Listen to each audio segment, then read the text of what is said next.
Here we go in 3, 2, 1. Folks, welcome to a very, very special edition of Vol Talk.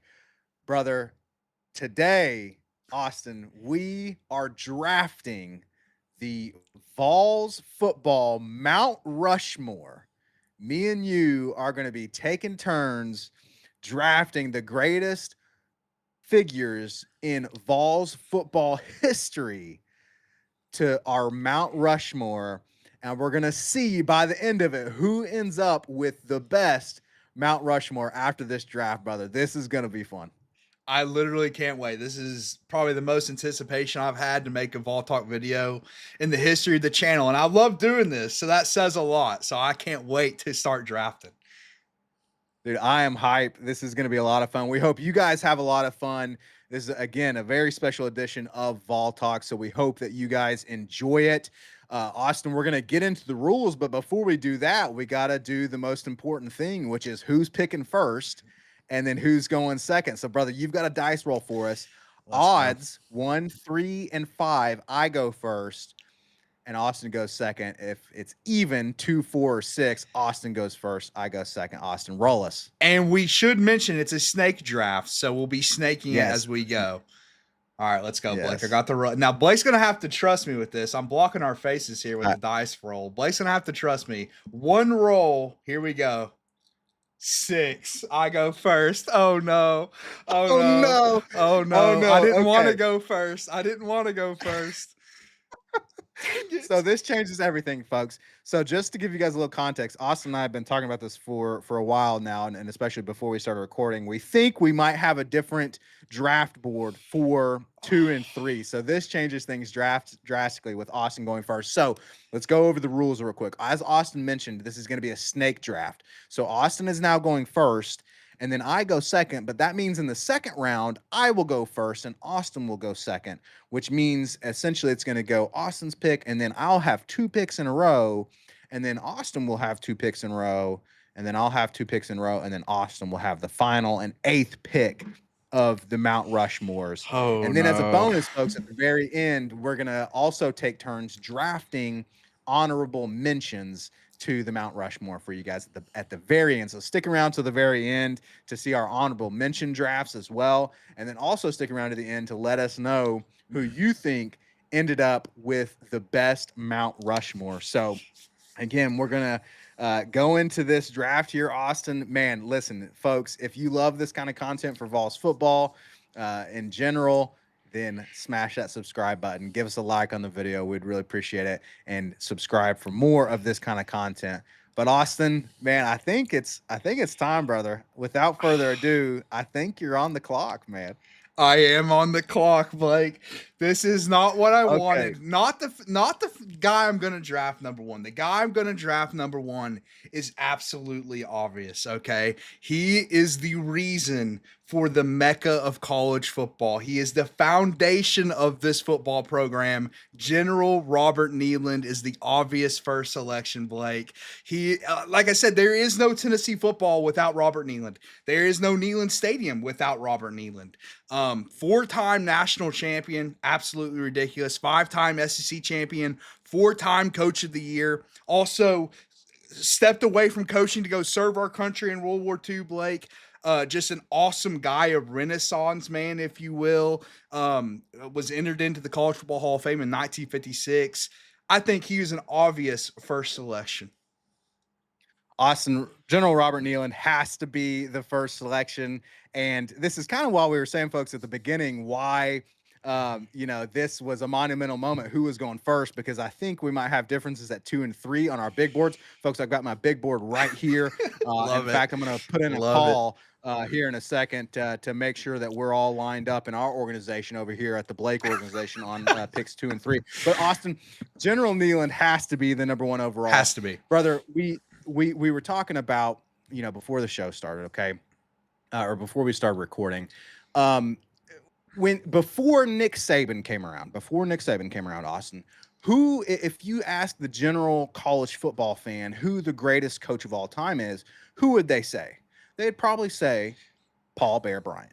Yep. They would probably say Bear Bryant, right? They probably would. Just your general college football fan kind of knows that at least before Nick Saban, Bear Bryant was the greatest of all time.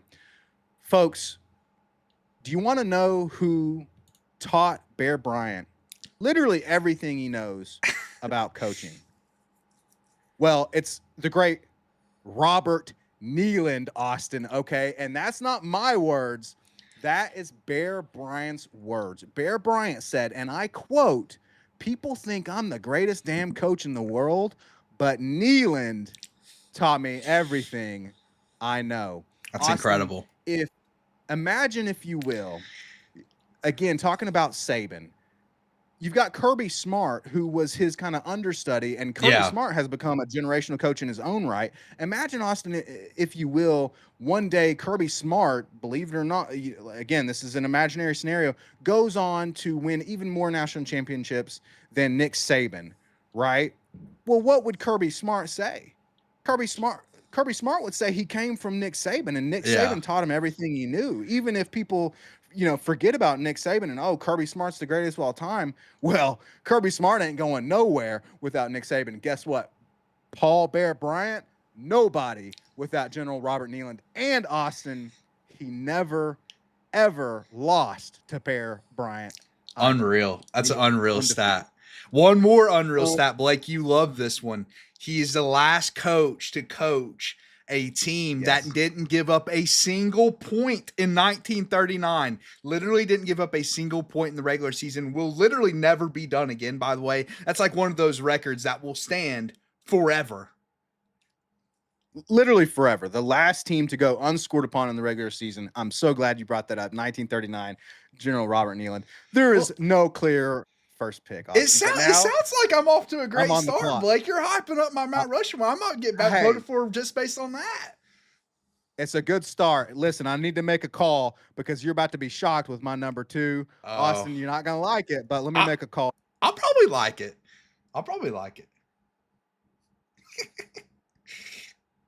Yeah, the guys upstairs agree, Austin. The number 2 pick, with the number 2 pick in the Vols Football Mount Rushmore draft, I, Blake, am taking the great Phillip Fulmer. The great Phillip Fulmer. I knew this would blow your mind, Austin. Austin, listen. Austin. People, Phillip he just Fulmer. Fumbled the draft. He literally just fumbled the draft. He just gave me the draft.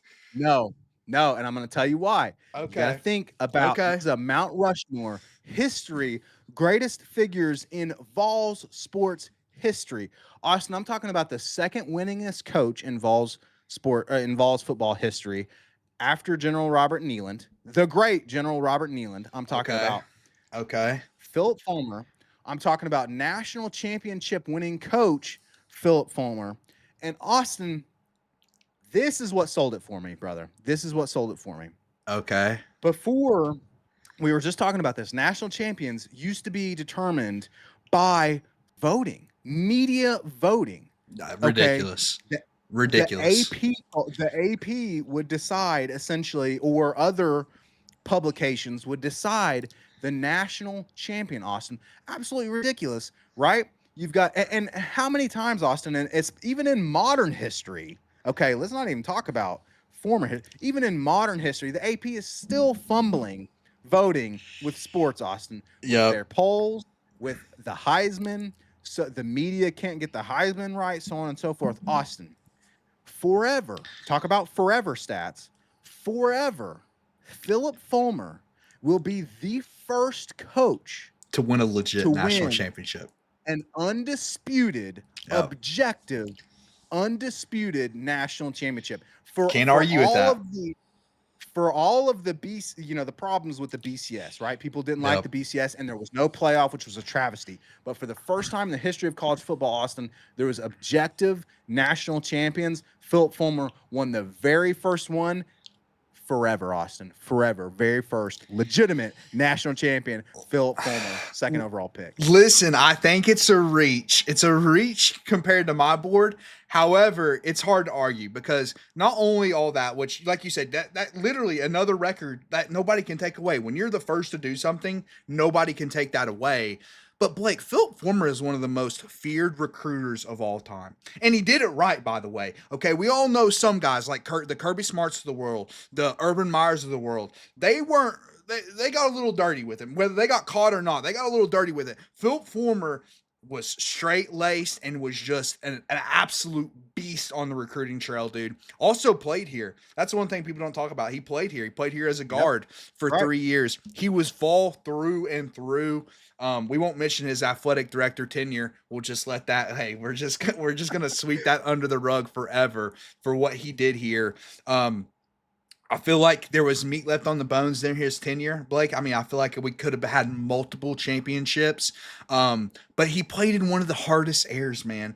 The Florida-Tennessee rivalry in the 90s was vicious, dude. And he was playing against or coaching against one of the other greatest coaches of all time in Steve Spurrier.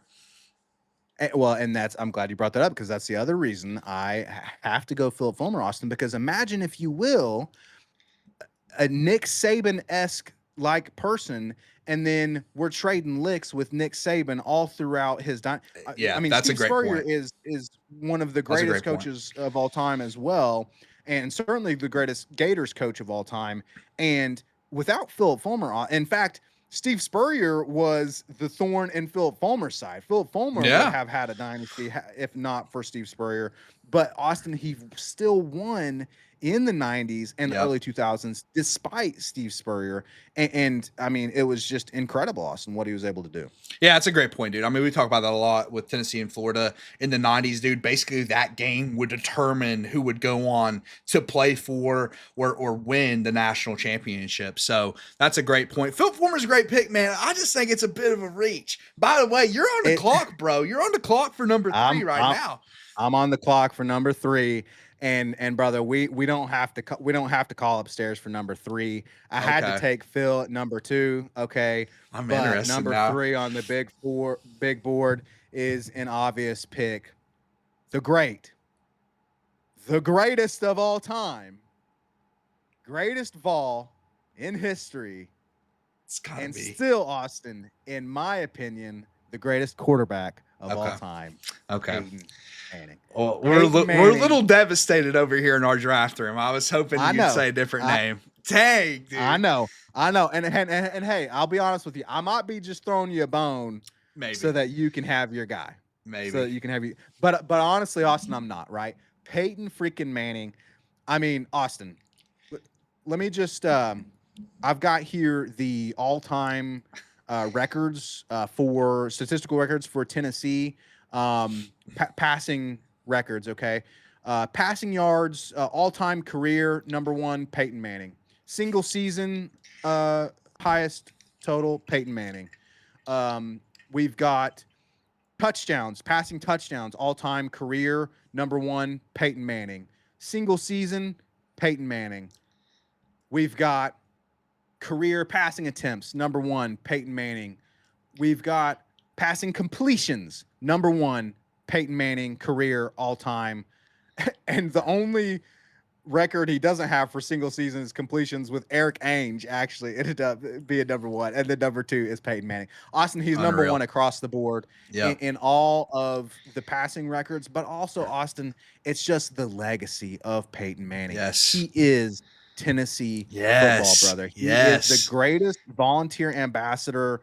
Yes, dude. It's just, when you think Tennessee Vols football, you think Peyton Manning, brother. You think Peyton. Exactly. He is, to me, he's as significant in the modern era as Robert Neyland is in the past era, Blake, because Peyton Manning is the face of Tennessee football. He is still, dude, he supports all the sports on campus to this day. Yep. Every other basketball game, I see him in the crowd with his son, Marshall. It's unbelievable. Like you said, he is the ambassador of Tennessee football. Not to mention what he was as a player. I'll bring up, part of my criteria is what some of these players did at the next level. I think you have to bring that into it. Peyton, are you kidding me? Like you said, has an argument for the greatest quarterback of all time. It's a debate between him and Tom Brady. Listen, I think a lot of people will go Brady at this point, but we're talking about number 2 of all time to walk the history of the earth, Blake. And that doesn't even include his college career. In his college career, 39-6 as a starter. That's unreal. He was a 4-year starter, played his true freshman season. And Blake, there is no more iconic moment. Okay, that press conference where Peyton's a junior, and basically, people, for context, when Peyton was a junior here and he was draft eligible, he was predicted to go number 1 overall in the 1997 draft. Number 1. It's unheard of. And think about the times, Blake. There was no NIL. There was no money to be had in college, okay? When he made that decision, when he said, I'm staying here for another year. I'm going to stay here for my senior year, one more year with the Vols. And dude, and all the cheers in that room. I've watched that video so many times, dude. It's amazing. Goosebumps. It's amazing, but you have to add the context because it made no financial sense whatsoever. None. No. Like I said, he was going to be the number 1 overall draft pick, and he ended up being the number 1 overall draft pick in 98. But like back then, there was no injury insurance. There was nothing. There was no reason for him to stay other than the fact that he loved this school. He loved playing football here. And that's kind of leads into him being the greatest ambassador that Tennessee athletics has really ever had.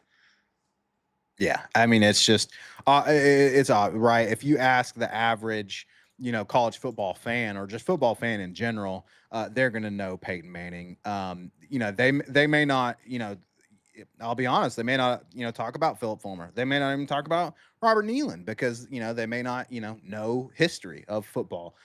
They're going to know Peyton Manning. Peyton Manning is clear. Brother, I think I know, surely I know your next 2 picks. I definitely know your next pick because I know you're going to be shocked that you were able to get this guy with the 4th overall pick. You're on the clock, brother, but I know you don't need any time. I'm kind of sick, man. I'm kind of sick. I don't need any time for this pick. This pick is obvious.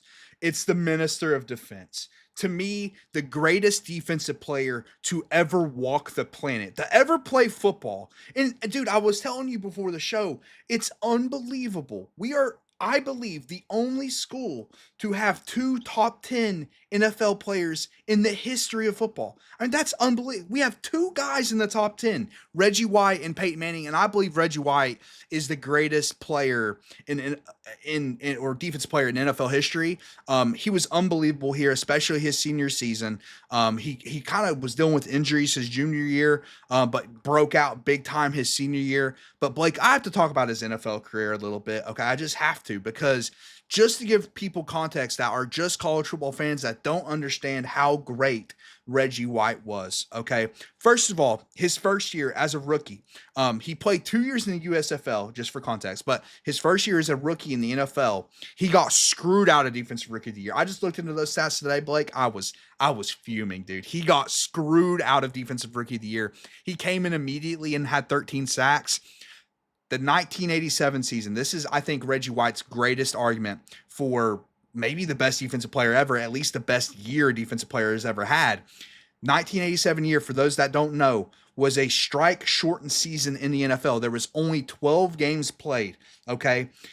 The single-season record for sacks is currently held by Myles Garrett. He did it in 17 NFL games, Blake, 17 regular season games. The strike-shortened season was 12 games.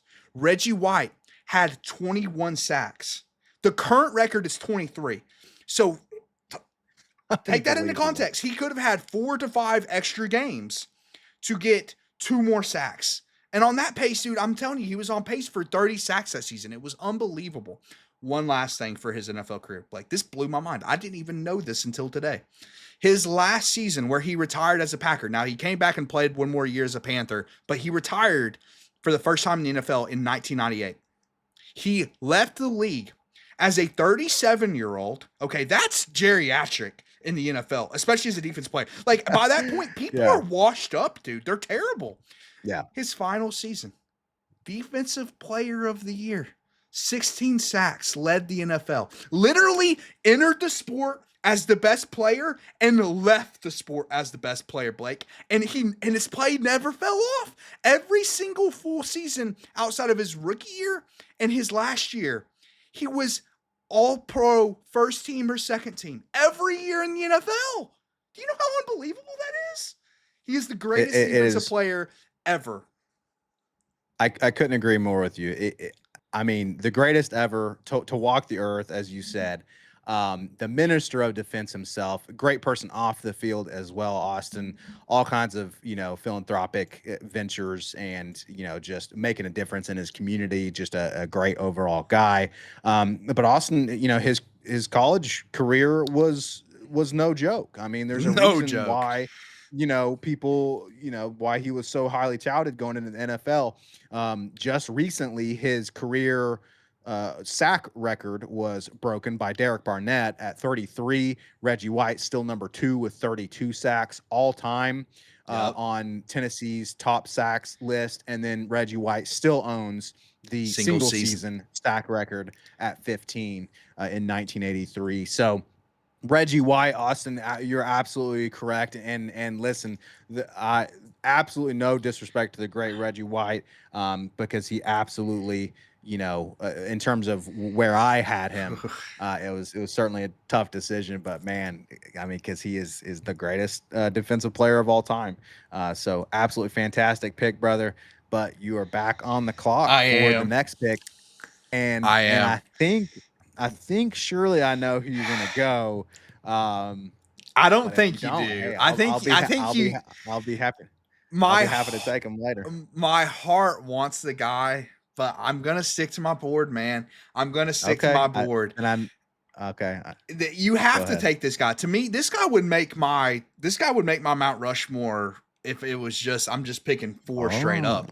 Okay. Johnny Majors. Okay. Johnny Majors is the obvious pick, in my opinion. I really wanted to take the guy that you're thinking of, by the way. I really, really did. But I had to take. Yeah. Go ahead. Okay. Hey, listen, gotta stick to the board. Johnny Majors, listen, he wasn't just a great player here, and he was a phenomenal player. We actually forgot to mention with Peyton, he got screwed out of a Heisman. That's one guy that got screwed out of a Heisman. Another guy, the first guy to get screwed out of a Heisman was Johnny Majors. It was corrupt what they did to Johnny Majors, and I'll let you get into some of the stats later, Blake. He should have been Heisman winner. Absolutely phenomenal player here, but he was also a great coach for years. Yep. An absolute fantastic coach here. He didn't end up winning the national championship. He never got there here. Now he did at Pitt. He did win a national championship at Pitt. But he was a phenomenal coach here. Coached here for many, many years, had a couple Sugar Bowl wins. So, like, listen, I mean, Johnny Majors is another guy. It's like, you can't just look at what he did as a player. And he's, I mean, one of the 4 greatest players here, one of the 4 players in the Ring of Honor here, one of the 8 players with their numbers retired, but one of the 4, for playing reasons. Just phenomenal player, but also probably our 3rd best coach in our history, Blake. Maybe you put him behind Doug Dickey, but Doug Dickey didn't coach here that long. Johnny Majors did it for longer. So yeah, I have to go Johnny Majors with my next pick. Austin, that's actually what I was going to say earlier. Is I was hoping and thinking that was exactly who you're going to go with. Okay. You're absolutely right that it's clear, and I think you're right that if we're not drafting, I think he has to be on the Mount Rushmore just straight up. Yeah. Austin. Yeah, Johnny Majors. Talk about he's certainly the best player coach combo on our big boards, no doubt, without a doubt. As you mentioned, Phillip Fulmer played here as well, but certainly not to the degree that Johnny Majors did. Austin, 19, you talked about he should have won the Heisman. Folks, you don't quite know how bad it was. It was awful. Austin, the only time in Heisman history, ever, that a Heisman was awarded to a player who was on a losing team, in other words, a sub 500 record, was this year in 1956. Unreal. Johnny Majors, when Johnny Majors lost the Heisman to the Notre Dame star Paul Hornung. And look, Hornig was a great great player, but Austin, they went 2-8. They went 2-8, and Notre Dame they won 2 games in 1956, while the Vols were undefeated in the regular season. And Johnny Majors finished second behind Austin. The media was it was a bunch of crooks. It was a bunch of there's no other crooks who were conclusion. running the media. There's no other conclusion. It was obvious bias towards Notre Dame. It didn't even make sense. And Austin, to this day, still the only time that a Heisman Trophy has been awarded to someone who was on a losing team. Absolutely criminal. But then, as you mentioned, Austin, as a head coach, which his tenure was sadly cut short with some health problems. He, had some health problems, and then Phillip Fulmer ended up taking over after kind of an interim coaching stint that Phillip Fulmer had. And as you mentioned, Johnny Majors ended up going back to Pittsburgh a little bit after that. But his coaching career here at Tennessee was fantastic, Austin. The miracle at South Bend, speaking of Notre Dame, and I kind of consider this Johnny Majors payback, okay? God has a way of making things right, brother, in the end, and God made things right with Johnny Majors. Miracle at South Bend, Austin, 28-point comeback against the Fighting Irish. Oh, yeah. Johnny Majors as head coach, still considered to this day one of the greatest comebacks of all time. That was in the 80s when Johnny Majors was a coach. So just absolutely fantastic coach and player. The absolute correct pick, without a doubt, Austin. Yeah, I agree with all what you said. Just going back to the Heisman real quick, because I don't think people that is the biggest robbery in the history of the Heisman Trophy, Blake. We're talking about imagining the best player on an undefeated SEC team losing the Heisman to a guy who threw 3 touchdowns to 13 interceptions and went 2-8. So it wasn't just a losing record; they were awful. They were terrible that season, and he won the Heisman. That's a travesty. Johnny Majors should have a Heisman. We should have 2 Heisman Trophy winners, maybe even more than that, but definitely 2 for sure in Peyton Manning and Johnny Majors. I like the foreshadowing of maybe even more than 2. But yes, you're absolutely right. So a couple more guys Johnny on this Majors, list. I know. And in fact, we're going to keep the conversation going about Heisman, Austin. Listen, brother. Okay. I'm devastated. I'm on the clock. I'm devastated. I'm on the clock. I know you're devastated because I know you know devastated. that I'm taking a certain player. This is why I wanted to pick second, Blake. This is why I wanted to pick second. Wow. Okay, listen. I struggled with this order. Okay, I struggled with this order. And hold on, I'm gonna have to listen. Hold on, I gotta make a call. All right. Oh, we gotta cut. Oh no.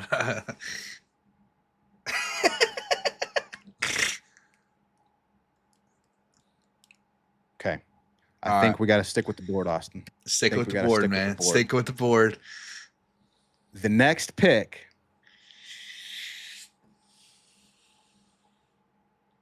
sixth overall pick. Okay. Has got to be Doug Atkins. Okay. Doug. All right. Atkins. That's fair. Okay. That's Doug fair. Atkins. So listen, Doug Atkins, I think I've got to take next. And the reason is a great pick. Austin. It's a great pick. We just talked about General Neyland and Paul Bear Bryant. General Neyland paved the way for Paul Bear Bryant. Austin, Doug Atkins paved the way for Reggie White, brother. We're talking about a dominant player in Doug Atkins. Had an absolutely phenomenal career. Is considered one of the greatest most people consider him the top 3 greatest players to ever play at the University of Tennessee. Yep. In fact, most people consider him literally right after Reggie White, Austin. His number is retired at the University of Tennessee, Doug Atkins. And critically, Austin, I heavily favored national championships, brother. You know that I love national championships. And, of course, as you know, Austin, Doug Atkins was on the 1951 national championship for Tennessee. We won the national championship in 1950 as well. We're going to stick to that. But Austin, 1951 was the first time that we were awarded the national championship by the AP. By the AP, okay. Yep. So naysayers are going to say 51 was the first national championship for Tennessee. We know that's not true. However, It was an absolutely critical year, a dominant year, Austin, and Doug Atkins was really probably the reason for that. Okay, at especially on defensive end, defense. on defense in particular. And I'm glad you said especially on defense, Austin, because when we start, so we're now finally talking about some older guys, and Johnny Majors was actually in this category as well. But Austin, folks don't realize this. Prior to the 1960s, football was a one platoon sport. You played offense and defense. Oh yeah, yeah. And so all these players in the 1950s and before, we're going to talk about Doug Atkins as a defensive end. He played offense as well. Okay, he played both sides of the ball, and so just absolutely and of course helped us win a 1951 national championship. And his Vols, as when he was on the team, Austin, overall 29-3-1. He only lost 3 games here while he was a player. You have to go Doug Atkins, Austin. Listen, I have a guy over him on my list, but he literally landed 7 on my list. Phenomenal pick. Blake, he didn't just play offense and defense. He came here to play basketball. Did you know that? That's right. He came here to play basketball until Neyland saw him on the basketball court. I was like, dude, buddy, you need some pads, bud. You need some pads. And what an eye by Neyland, by the way. This kind of goes back. I'm kind of boosting my own board up here a little bit because I drafted Neyland.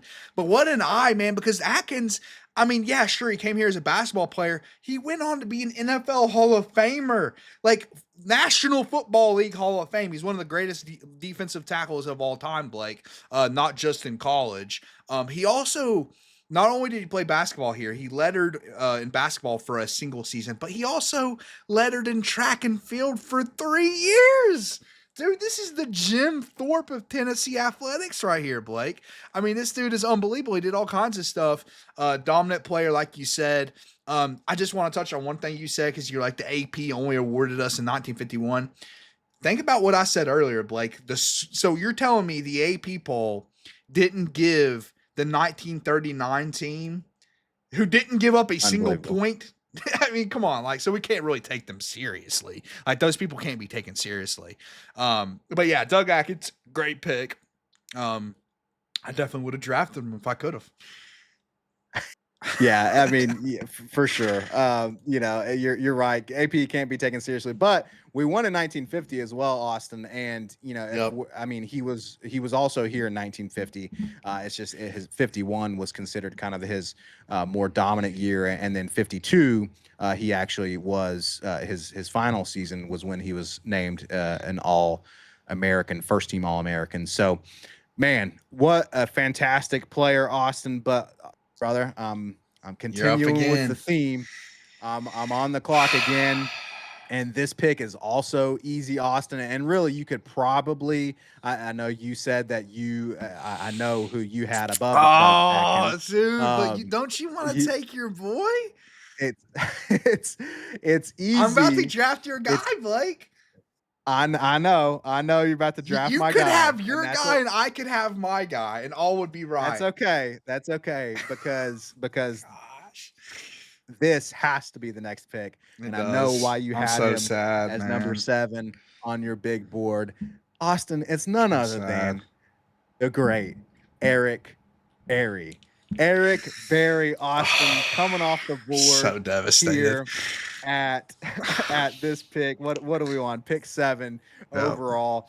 Austin, Eric Berry has to be the next pick, brother. I am an Eric Berry truther, brother. Let me go into the truth that is Eric Berry. We're talking about Heisman's, Austin, and this is the great link. The screwing of Tennessee by the media is just goes through the years, Austin. It just goes through the years, and it's all interconnected, brother. Let's go back to Peyton Manning and the season that he should have won the Heisman, 1997. Well, who did he lose to? Charles Woodson, Austin. Charles Woodson. Yep. Let me read you some stats, Austin, for Charles Woodson in 1997 when he won the Heisman Trophy, compared to the great Eric Berry's season in 2008. Let's hear it, man. Let's hear it. Interceptions nearly identical. Charles Woodson had 8 interceptions to Eric Berry's 7 in 2008. Austin, this is the kicker right here, because people talk about Charles Woodson won the Heisman because he played both sides of the ball and he had all of these, he made such an impact on offense. Austin, in the interception return yards for Charles Woodson in 1997, 7 interception return yards. Eric Berry had 267 to 265, Austin, to Eric Berry's 265 interception return yards. Folks, that's how football That's works. Offensive yardage. That's offensive Once yardage. you intercept the ball, Blake, you're playing offense. Yes, exactly. Eric Berry, record holder for most interception yards returned, 265. On top of that, Austin, he scored 2 touchdowns on those interception returns. Unbelievable. 2 INTs for 2 pick sixes. Are you kidding me, Austin? Yeah, he had 72 solo tackles to 27 for Charles Woodson. People are going to say Woodson's a cornerback, Eric's a safety. It's a little different. Yeah. It's also easier to get it's easier to get picks as a corner. Exactly. Right. 3 sacks, Austin, for Eric Berry in 2008 to 1 sack for Charles Woodson. Okay. And then nearly identical in passes defensed, and 9 for Charles Woodson versus 6 for Eric Berry. But again, that's where a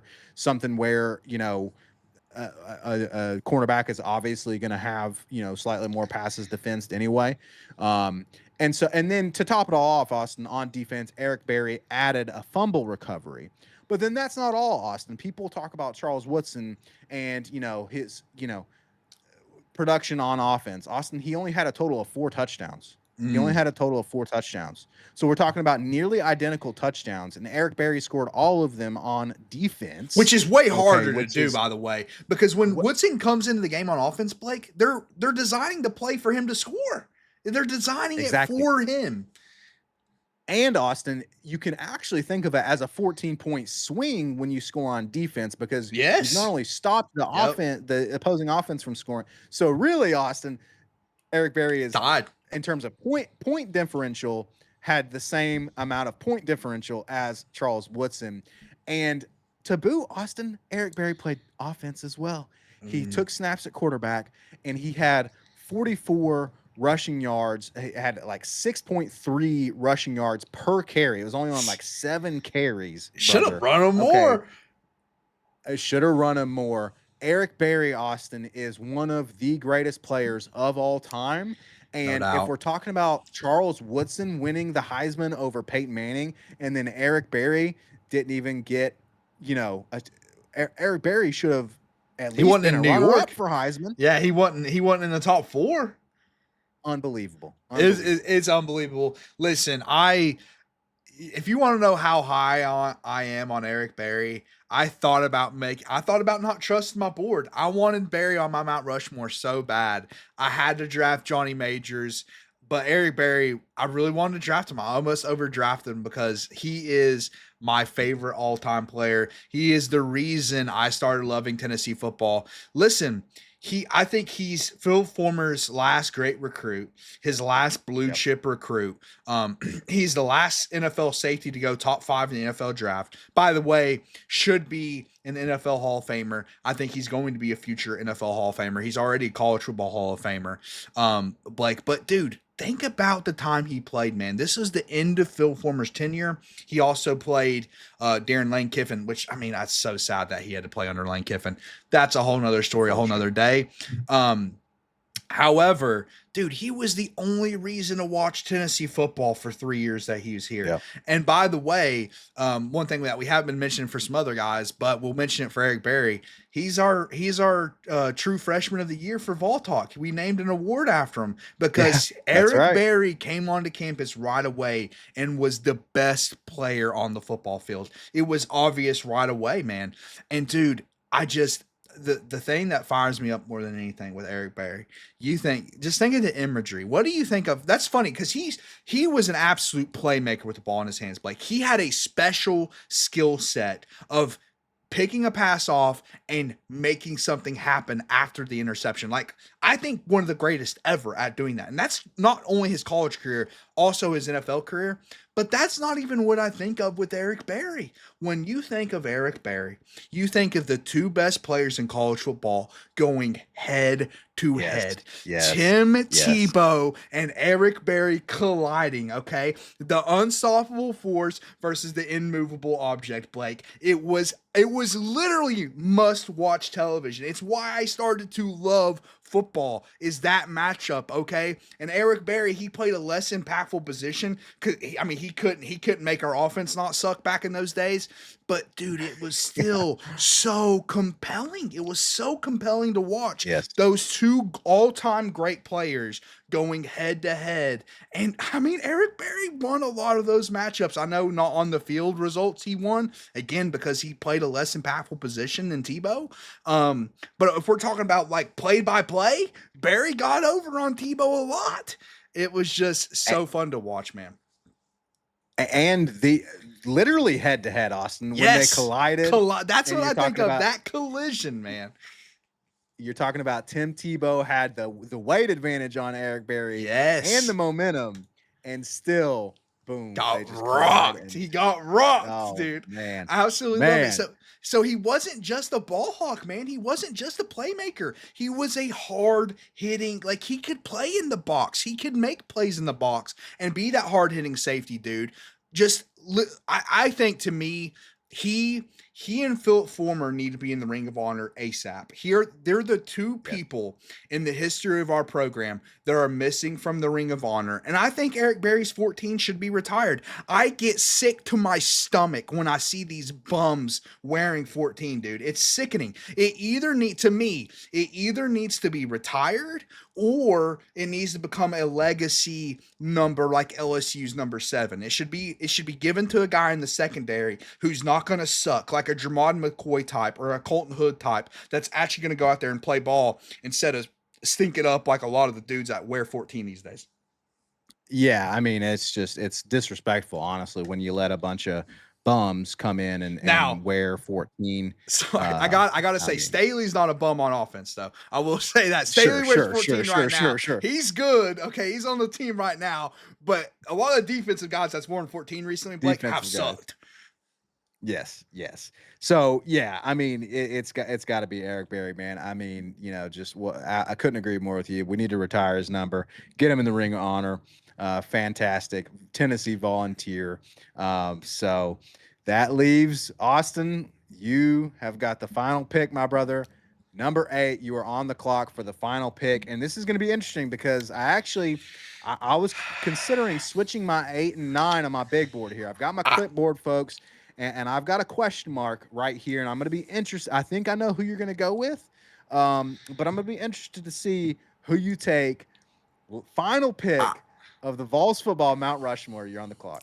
I'm interested to see who you have at number 9.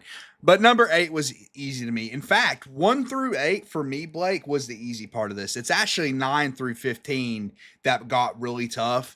8 is Al Wilson, man. I mean, Al Wilson, the captain of the 1998 National Championship team, the greatest linebacker in Tennessee football history. Wow. Blake, when you think Tennessee football, one of the first guys you think of is Al Wilson, dude. It's one of the first guys you think of. And like I said, he was the captain of the 1998 championship team, consensus All-American in 1998. And I also, in my notes, I have written down the scariest linebacker in Tennessee history. I mean, dude, when you think of old school linebackers, the neck pad, the look, Al Wilson has it, man. He has the look of one of those old school scary linebackers. So yeah, I got Al Wilson to round out my Mount Rushmore. Dude, I'm actually shocked that, especially you saying he's a lock for the top 8. Lock. I am shocked, but pleasantly shocked, brother. Austin, you know this. I was a wee lad in 1998. I was probably about 7 years old when we won the national championship, Austin. Some of my earliest football memories were of that winning season, of watching us beat Florida that year. And speaking of Florida, Austin, Al Wilson was one of the reasons that we won that Florida game. Okay, he was the reason we won a lot of games. it was Al Wilson. I mean, just an absolute monster.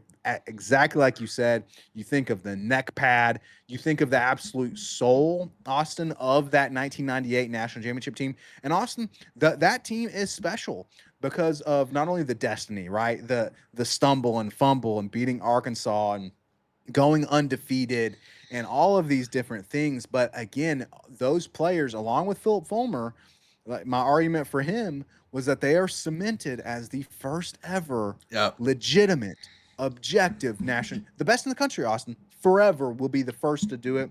Al Wilson, fantastic pick, Austin. I'm pleasantly shocked that he rounds out your top 8, brother, because wow. I mean, just what a player Al Wilson was. Well, I have to say, dude, to me, he's a lot because listen, if you look at the Ring of Honor, you got Neyland, Reggie White, Peyton Manning, Johnny Majors, Doug Atkins, and Al Wilson. That's the ring out. That's the Ring of Honor. And listen, dude, I mean, again, I think when you think of old school Tennessee football, one of the first guys you think of is Al Wilson, in my opinion. Yes. Absolutely. Absolutely. Honestly, Austin, to me, almost the end of an era, right? Of just that violent so kind of football for, especially on defense where it's like you actually fear. I mean, you see Al Wilson in that secondary at that linebacker position, just bounce around with that neck pad like a dog on a chain, Austin, like a dog on a chain about to bust off of the chain. It's incredible. And just absolutely destroy and eat for lunch the person whatever unlucky person's got the ball. They're about to be absolutely destroyed by Al Wilson. Definitely, obviously there's a lot of great players on that 98 team who were the reason. Billy Ratliff was, the guy who caused the stumble and fumble. You got T. Martin, who was, our leader and our quarterback. And you've got Peerless Price, great. But Al Wilson was the guy on 98. Austin, absolute fantastic pick. So there you have it, folks. There is the final of the draft.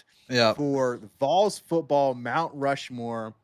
We've got Austin rounding out his Mount Rushmore. Honestly, Austin, I like it. Folks, let us know in the comments. Let us know in the comments who you think ended up with the better Mount Rushmore, Austin or me. Austin is sitting with General Robert Neyland, the great Reggie White. I'm knocking over my mic here. Muting myself. He's got the great Reggie White. He's got Johnny Majors, and he's got Al Wilson. Wow. Fantastic freaking Mount Rushmore, Austin. And then we've got me. I've got Phillip Fulmer, Peyton Manning, Doug Atkins, and Eric Berry. Austin, I'm pleasantly surprised at the amount of defensive representation that we've got on these Mount Rushmores. We've had some great defenses, man. Some all-time defensive players. I mean, really, it's kind of surprising. I mean, you're looking at Peyton and Johnny Majors as really the only two offensive guys. So, yeah, it's interesting. Fantastic. So there you have it, folks. That is the end of the official draft. But, folks, the fun does not end there. Austin, we are going to have a part 2 of this draft. That includes drafting some honorable mentions because, folks, I know there's going to be some names that you feel like we left off. Let us know in the comments what you think those names are. But, Austin, part 2, we're going to draft 2 honorable mentions each, and we're going to do a full breakdown of this draft that just happened, Austin, because it was a doozy. If you want to see the full episode, including the breakdown and the honorable mentions right now, head over to Spotify. Find us on Spotify. The link is in the description below, and you can find us on Spotify. We're just Vol Talk on Spotify as well, and we're going to have the full unedited video for the draft discussion and the breakdown and the debate, because, Austin, there's going to be some debate for sure. So check that out, folks. But on YouTube, if you're watching on YouTube, we're going to drop part 2 with the honorable mentions and the breakdown as a separate standalone video. So be looking for that in YouTube as well. But Austin, most importantly, jump down in the comments, folks. We've got a poll for you to vote. Who won this draft And Austin thinks Gotta he's vote pretty. me, baby. You gotta He's vote pretty locked me. in. You gotta I vote won't. me. I won't lie, Austin. You had a pretty strong draft. I'm not gonna lie, but how can folks vote against the great Peyton Manning and the likes of Phillip, Fulmer, That's fair. Doug Atkins? That's tough. It's gonna be tough. Folks, jump in the poll in the comments. Let us know. Let us know in the comments as well what you think in terms of the order, in terms of who your Mount Rushmore would be. And then most importantly, do us a favor. If you love this kind of content, subscribe, turn on those notification bells. We're going to be doing more shows like this for you guys with lists of greatest Vols of all time and all that good stuff. And then, of course, like the video as well. That would really help us out. But folks, until the breakdown and the honorable mentions on part 2, it's always go freaking Vols, baby. GBO.